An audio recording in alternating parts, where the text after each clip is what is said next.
Welcome to London Live Debate with Reya El-Salahi. This is the programme taking a deeper look at the stories making headlines in the capital and the issues at the heart of life in the city. The question up for debate this evening: are millennials too easily offended? Hundreds of people gathered outside Downing Street this afternoon to demonstrate their support for the Me Too and Time's Up women's rights movements. The rally comes in the week Conservative Vice Chair Kemi Badenoch spoke out against young people's unrealistic views of sexual harassment. The former London Assembly member said the younger generation's response to recent controversy shows something has gone wrong somewhere. So, are young Londoners too thin-skinned for their own good? Or are older people out of touch when it comes to what constitutes appropriate sexual behaviour? Well, joining me to share their thoughts on this, a panel of straight-talking, opinionated Londoners. First up, Abbianca Makoni, a young writer focusing on political and social affairs. Next, the entrepreneur, author and proud millennial, Rafael dos Santos. And joining us a little later in the programme, currently held up by traffic, Dr. Diane Rainier, women's rights activist and the founder of the domestic abuse charity SWIM, which stands for Strength Within Me. So expecting Diane to join us a little later in the show. Welcome to London Live Debate. Thank you for inviting us. Now, before we get into things, let's start by looking at what Kemi Badenoch actually said. Speaking to the House magazine, the MP who's tipped as a possible future Tory leader had this to say: when I look at a lot of the stuff that you see on social media about how younger people look at appropriate behaviours and what's a sexual advance and what's sexual harassment and so on, to me it's actually becoming a lot more puritanical. She went on to say in the papers they were talking about how Friends is now a sort of really homophobic, transphobic and so on. I genuinely don't understand where a lot of people are coming from. Something has gone wrong somewhere. So, Rafael, to you first. What do you make of Kemi Badenoch's comments? Do you agree? Well, to a certain extent. Friends, for example, her comments about Friends, I think what was acceptable in the 90s, it might not be accepted today. 20 years later, there are certain jokes that were made before, and they're no longer acceptable. I think things change and generations change, and I think obviously millennials are much more conscious of things that what should be said and should not be said, and things that should be accepted. Like, people don't allow jokes. I'm gay. I don't like gay jokes. Right? I'm sure it's the same, about black jokes. And I think this is something that millennials made it very clear that we are vocal when it comes to inequality.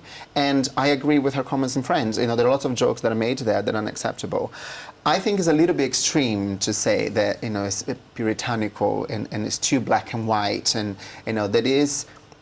that is a generation issue where I think older people probably they accepted things much more because they were scared of losing their jobs or because of, and millennials don't have that issue. There is no such thing as job for life for millennials. So we will not accept certain things that our parents and our grandparents accepted. So I think that's where the big debate, the big problem is. We'll get into that in more detail a little later. Abbianca, for you, when you heard these comments, young people being described as too puritanical when it comes to sexual harassment, what did you think? I definitely disagree. I think that the younger generation are at an advantage now because the older generation have told more of their stories and their experiences and what they went through, which gives us the freedom and the platform to also share our views. And I think that there are different aspects of sexual harassment. It's not just one thing or another. It's very broad. So to say that, we are narrow-minded or puritanical is a bit too extreme. I think that as our younger generation, we're much more aware of what is a sexual harassment and what is not. So, you say much more aware. There have been people who've come out to agree with Kemi Badenoch's comments. They've said that young people, particularly millennials, are just too thin-skinned, that we're too easily offended. We're all millennials on this panel, I think I'm right in saying. Yes. So millennials, just to make sure that people are aware, millennials are people that were born in between 1980 and 2000. So, which are people that are going to be turning 40 very soon. So I'm 37, I'm a millennial. And people get very surprised when I say I'm a millennial, probably I look too old, but people think that millennials are 20, they're not. Okay, so that's in this age bracket. Given that you are within the age bracket, do you accept that idea that you might be a bit too easily offended. Absolutely and that's the not. problem. No, I think the difference now is that I will not take things that my parents and, as I said, my grandparents would take. I will retaliate, and I will be vocal, because if there are certain things that are unacceptable, why should I take it? Why should I just listen and then don't do anything and don't say anything, right? The MP Kemi Badenoch talked about Friends, the US TV series, and the criticism that it's come under, particularly recently from younger millennials who talked about it being transphobic, homophobic, sexist. And she essentially says that she finds it amazing that people are complaining about this. Do you watch the series and think that now? I think that obviously times have changed, and nowadays, would I say that the younger generation are sensitive? No, but I would say that more freedom of speech. So if they see something that they may find offensive, they're going to say it. And I personally think it's a good thing, because we should be able to point out what we don't think is right or what we personally feel offended by. But in terms of Friends, I did watch some of the episodes, and I think that it was important that they touched on certain episodes. For example, one with a transgender. They explained how one of the characters felt embarrassed by their father being transgender. But I think it's actually showcasing the reality of some children. They go through certain journeys where their parents have transitioned, and it's very difficult. So I think there are certain episodes which are very important that they showcased, because it explains the journey that someone goes through having either gay parents or transgender parents. Rafael, you mentioned yourself as a gay man, hearing people criticise series like Friends as homophobic. What do you make of that? I think it depends on the joke. The same way that, if jokes that are made about blonde women, why only blonde women have to be stupid? So you have that. I know it sounds very silly, but this is the kind of thing that we have to change. We have to change the behavior. I think it all depends on the tone as well. Obviously, with friends, between friends, it's not an issue. But I think when you use in a way that it is to offend, that when it becomes an issue, and that's where, like for example, I was on the tube once, and there was a younger guy, and he was being bullied. I was very bad bullied at school, so I stood up, and it made me really angry, and I stood up and I defended him, because I thought, it is my job now today to make sure that other people are not allowed to just say what they like. So when it comes to jokes about about gay men, or about blacks, or about blonde women, I think they're no longer acceptable. And I think what was happening in Friends is they were acceptable in the 90s, and they were super funny. Yeah. But now we have another level of consciousness that actually, it's derogative, it's not good, they're not acceptable anymore. So Friends should not be showing. Moving away from the US TV series Friends, which was one of the examples that Ms. Badenoch highlighted in this piece, she also talked about sexual harassment, and how young people have this puritanical view towards sexual harassment that's almost too strict, too moralistic. And that idea that you mentioned, a spectrum of actually this comes in all varieties. It's important to note that. What do you make of this idea that we're too quick to label something as sexual harassment when actually maybe it's just a sexual advance? I think her statement is very wrong, because she may not realise how much it can affect the younger generation, because it does take bravery to even state what your experience was, or like this is what happened. So for someone to hear that, it's a bit like, are you belittling us? Are you patronizing us? Like, we should be able to state that we felt uncomfortable, we lost our dignity because of this advance, or because of this, harassment. I don't think that she realizes that it's not just one aspect of it. There are many, and we should be able to just state what it is. And I think that there's a difference there, when it's sexual advancement because people are the same age and someone likes the other without touching or anything, and obviously you will know if someone fancies you, and I think there is a difference there. I think when it comes to harassment, where a lot what was happening is powerful people taking advantage of younger people because of their jobs, because of what they want to be, in the fashion industry, in the film industry. I think that is wrong, and that should be brought up. And it was brought up mainly by millennials, mainly for people in their 30s, who are now, they don't have a problem about being vocal. So I think in that case, people should be vocal, but they should not be mixing up with sexual advantage because someone, one fancy the other, and you are in the pub talking, and then a guy says, oh, you are very beautiful. this is not sexual harassment. But I think that perhaps the younger generation needs to be educated more in it, because it's a situation where have we then been taught the differences, or have we, like, the issues have just now risen up and we're talking much more about it. But for example, if you say in the education system, are we talking about these? Do we have, I don't know, lessons, seminars where we can say, okay guys, this is how you approach a situation, or these are the differences, We don't necessarily have that education for it, or we're not educated, or we don't have that knowledge. So of course, some people may say, oh, I've been sexually harassed, where maybe it wasn't advanced. But do you necessarily blame them, or do you blame society in general for not teaching us these different things? Really interesting point. We're going to go into this in more depth in just a moment, but we are almost heading to a break. Let me just say quickly, though, throughout the show, whether you agree or disagree with what you've heard so far from the panel, do get in touch, share your thoughts. We're on social media at London Live. Just use the hashtag London Live Debate.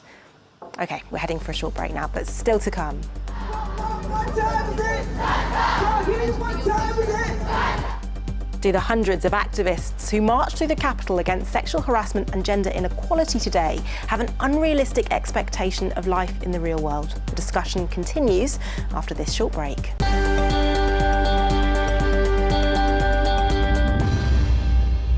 Welcome back to London Live Debate with me, Reya El-Salahi. Joining me on tonight's panel, the social affairs writer Abbianca Makoni and the entrepreneur Rafael dos Santos. Now, this evening, the question up for debate: are millennials too easily offended? It's an issue sparked by comments made by the Conservative MP Kemi Badenoch this week. The former London Assembly member said that young people have a puritanical view of sexual harassment. But her comments come as hundreds of activists gathered outside Downing Street today to demonstrate their support for the Me Too and Time's Up movements. So clearly a diverse range of views on this. But do the sorts of people joining the rally in central London today and millennials, like our panel, have an unrealistic expectation of life in the real world? Abbianca, what do you make of that? Do you have an unrealistic view of what you can expect to happen in the real world? No, of course not. But I don't necessarily think that's due to society, because I feel like society hasn't necessarily helped me with that. I think it's my own doing from research and some of the things I've experienced myself or family members.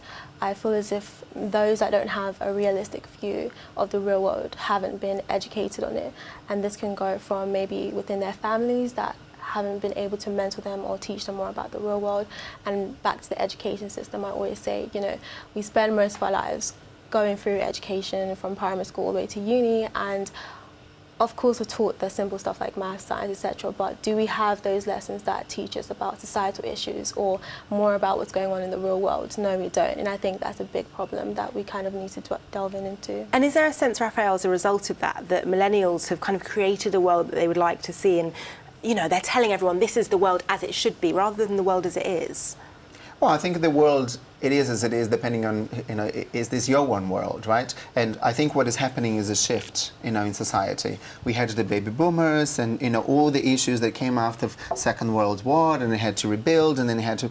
But now, things are much easier, life is easier, technology, so there's a lot there for people to think, well, life is actually easier. People don't have to fight anymore for rights, right? So they don't have to riot. Women can vote, gay men can get married, and so we have all that people had to fight in the past before. I think that's why people sometimes they say millennials take everything for granted in a way. Well, we do, because we didn't have to fight for all that. I think what we have to do now is to make sure that there is equality, for example. I think that's the biggest shift that is happening. We are not accepting things as much as the previous generation did, for fear, for whatever it was, because that's how the time was at the time. Do you think, with that in mind, you can almost sympathise with older generations when they're angry about millennials just taking the world almost kind of too easily, that they assume that the rights they have, they should have, and they don't question it? When you've had generations, particularly gay men, who've had to fight, very big battles in the past, and they might see things now where they think you've got it too easy. But I totally agree. I didn't have to fight, and I'm married today. Thank to those people that fought in the past. But I think what is happening now is we are fighting for the right to say, no, you can't make advances, you can't make sexual advances, no, you can't make black jokes, no, you can't make you cannot make people feel belittled, you cannot make people feel, in a way, inferior. So I think it's not the level of consciousness that is happening, that the millennials are making this change today, and which is very different from whatever happened after the Second World War and what happened with the baby boomers. It's a different shift that is happening in mentality, I think, thanks to information, thanks to social media, and people being able to have much more access to information. We're talking about this because of the comments made by the Conservative MP Kemi Badenoch. She's not alone in her criticism of millennials. Well, actually, we've worked out today, I think she is a millennial. Yes, she's 37. So she's criticising herself. That said, the sort of attacks that you hear on millennials, the so-called snowflake generation, as being less resilient than older generations, being too emotionally vulnerable to cope with the real world, and also too emotionally vulnerable to cope with views that challenge their own. What do you make of that? Are we too emotionally vulnerable as millennials? I'm not sure how to answer that. I think you should answer for us. I think if we were, we wouldn't be here discussing it. I think if we were, people wouldn't be on the streets today fighting. I think there is a backlash. If she said something, like the MP said, and she will get backlashed by, okay, no, we're not going to take everything, just because we are lazy or because we're accepting. So she can see that all this response that she had is great, which goes completely against her comments, I think. I think we are proving that we're not lazy, we're not taking things for granted, and we want change. And I think that's very important. Is a generational divide at the heart of this? Is that the problem that you've got? I believe so, yeah, completely. I think, don't you agree? I think she's a millennial way younger. Much younger. Even younger millennial. Much younger. Do you think there is a sense that generation is at the heart of it? That actually there's just very different views between someone that's in their 40s or 50s and someone your age? Yeah, I think there are very different views, but not only that, but I feel like some people my age take certain things for granted. The older generation works very hard for us to have some of the things that we do have. But for example, the younger generation are labelled as lazy and stuff like that. And at times we are, because we're so advantaged that we don't necessarily go out and try to get the job, go out and work. So hold on, you're admitting that you're lazy here? Not necessarily everyone, we can't generalise, but the majority, I feel as if they take certain things for granted, which kind of may make the older life generation is easier. Life is easier for millennials. It's reality in first and even developing countries. I'm from Brazil. Life is easier today in Brazil than was 20 years ago, and in Europe is way easier. Much easier. So that's why it's not that people are lazy. It's just because you were born with all these facilities, so you don't have to work hard. Like for example, people say that millennials don't stick to jobs. I think there is a sense of purpose that millennials have that, first of all, we don't have jobs for life. There is no such thing anymore as jobs for life. And if there isn't a purpose, if I'm not doing something that is not just for me, but if there isn't a greater good, I'm going to move jobs. Right? Does our generation in London deserve more respect with that in mind? That we're having almost, by the sounds of it, a harder time than the generation before us in terms of, settling into a job for life, getting a house, all those things that perhaps came easier to older generations. Do we deserve more respect? I feel as if things were slightly easier back then in terms of jobs. Now everyone wants to be a doctor. Because we have that education that we can get to being a doctor, but there are so many people that want certain things that not everyone is going to get it. So it is quite difficult. And like you said, everyone has a purpose now. You don't want to do a job that you won't be happy in. So you may turn down certain jobs and not work for a while just to get to the end of your actual goal. And just adding to that, competition is very hard. In the US, there were 80 million millennials, right, alone. So by 2048, we will be one of the biggest generations ever, with 49% of the world being millennials.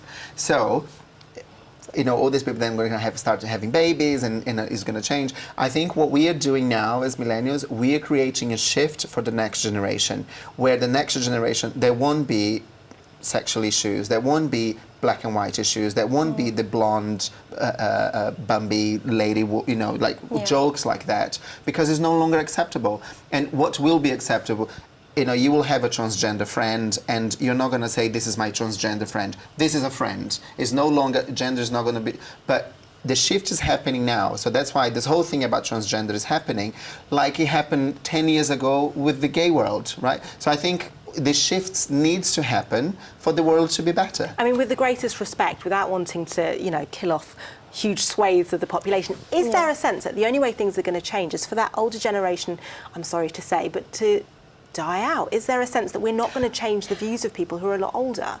I think they're very stagnant in their views and they're not willing to kind of work with society and change with society. There are a lot of things which are changing socially and culturally, and I feel as if, the older generation are still stuck in their, traditional ways and not willing to change their mentality. So if they can do that, then perhaps we can move forward. But if they're not willing to do that, then perhaps... Not all of them, though, because yes. my mother-in-law is about 60 and, she uses WhatsApp, and I was teaching her how to use the iPhone. I think those that adopt technology, for example, and they can go into the millennial world, I think it would be way easier to accept. Obviously, they will always think that it was better in that time. I hear that from my mom all the time, and she's 60. But for us, I think, in my opinion, what is really happening is the shift into mentality. And I think only in 10 years' time, really, we're going to see the results completely, because people will keep, they will keep fighting for it. Afraid to say we are almost out of time. It's been great to have you both on the show this evening, and afraid to say that is almost it from us. Many thanks to panellists Rafael dos Santos and Abbianca Makoni, and of course, to you at home for watching. London Live Debate returns live at 5:30 on Sunday, the 11th of February. See you again then.